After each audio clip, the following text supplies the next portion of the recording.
একটি শিক্ষণীয় ঘটনা। হযরত ইবনে আব্বাস রাদিয়াল্লাহু তাআলা আনহু এর সমীপে কিছু লোক এসে আরজ করল, আমাদেরই এক সঙ্গী মারা গেছে, আমরা তার জন্য কবর খনন করলাম, দেখি তার ভিতর একটি কালো সাপ। তারপর আমরা দ্বিতীয়বার এবং তৃতীয়বার কবর খনন করলাম, কিন্তু তাতেও সে কালো সাপ উপস্থিত। এখন আমরা কি করব? তিনি বললেন, এই তিনটির যে কোনো একটিতে রেখে দাও। এই সাপ তার কোনো আমলের ফসল। যদি পৃথিবীর এক প্রান্ত থেকে অপর প্রান্ত পর্যন্ত কবর খনন করতে থাকো, সর্বত্রই এই সাপের সাক্ষাৎ মিলবে। অতঃপর তারা তাই করল এবং তারা বাড়িতে ফিরে গিয়ে মৃতের স্ত্রীকে তার অবস্থা সম্পর্কে জিজ্ঞেস করল। স্ত্রী বলল, আমার স্বামী খাদ্যের ব্যবসা করত এবং সেই ব্যবসা সামগ্রী থেকে আমাদের খোরাক পরিমাণ খাবার আলাদা করে আবার সেই পরিমাণ পাথর কঙ্কর ব্যবসা সামগ্রীর সাথে মিশিয়ে রাখত। মূলত এই সাপ এই পাপেরই ফসল। এই ঘটনা থেকে আমাদের শেখার অনেক কিছু আছে।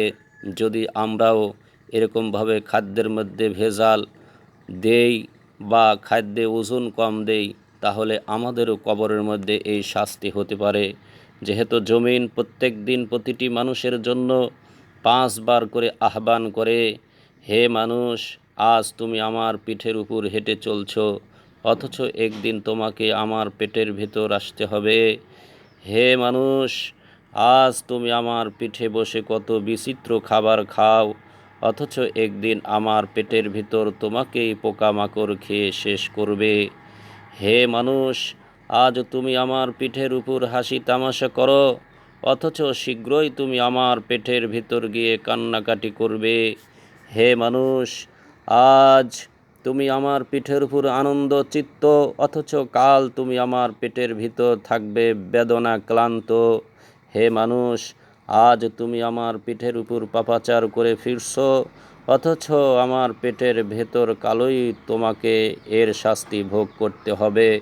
তাই সমস্ত প্রকার শাস্তি থেকে বাঁচার জন্য আমরা নামাজের সাথে, কোরআনের সাথে, রোজার সাথে, সকল ভালো আমলের সাথে সম্পর্ক রাখি। যেহেতু মানুষ মারা গেলে কোরআন তার মাথার পাশে এসে দাঁড়িয়ে যায়, নামাজ তার ডান পাশে দাঁড়িয়ে যায়, রোজা তার বাম পাশে দাঁড়িয়ে যায় এবং সমস্ত ভালো আমলগুলো তার বাম পাশে, সমস্ত ভালো আমলগুলো তার পায়ের পাশে দাঁড়িয়ে যায়। তাই আল্লাহ রাব্বুল আলামিন আমাদের সবাইকে বেশি বেশি ভালো আমল করার তৌফিক দান করুন। আমিন।